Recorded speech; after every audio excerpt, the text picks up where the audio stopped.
சசிகலா ராமா சந்திச்சிருக்காங்க. உங்களுக்கு பாதிப்பு கொடுக்குமானே?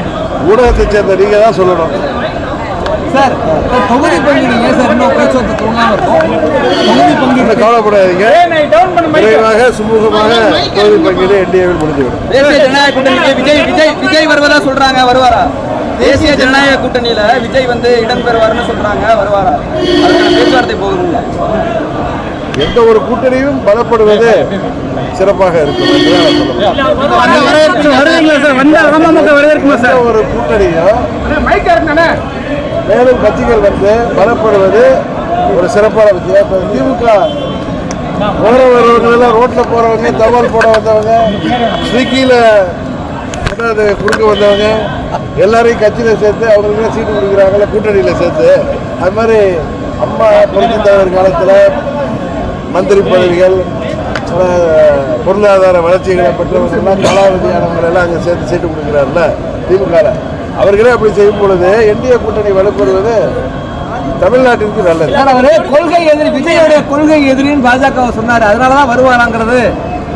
நீங்க இது போன்ற தேர்தல் நேரத்தில் கூட்டணி என்பது யார் ஆட்சிக்கு வர வேண்டும், யார் ஆட்சியில் வரக்கூடாது என்பதற்கு தான்.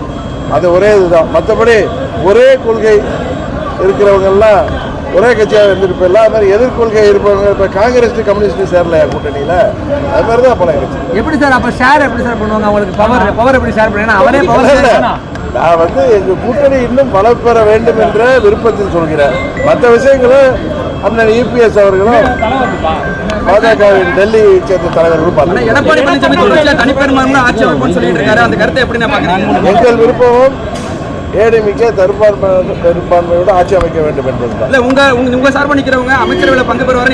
அது எங்களது விருப்பம். நான் பலமுறை சொல்லித்தரேன், எங்களது விருப்பம். அதே நேரத்தில் அதிமுக அறுதி பெரும்பான்மையோட ஆட்சி அமைக்க வேண்டும் என்பதும் அதான் தமிழ்நாட்டிற்கு நல்லது என்று சொல்றாங்க. மோடியோ அமித்ஷாவோ வந்து தேசிய கூட்டணி தான் சொல்றாங்க. எடப்பாடி பழனிசாமியோட பேரை வந்து சொல்ல மாட்டாங்க. அதெல்லாம் சொல்றாங்களே, நிறைய பேரெல்லாம் கவர்மெண்ட் தான் சொல்றாரு. லாஸ்ட் டைம் பிரதமர் ஏடிஎம்கே பேரையே சொல்லல. வெற்றி வந்து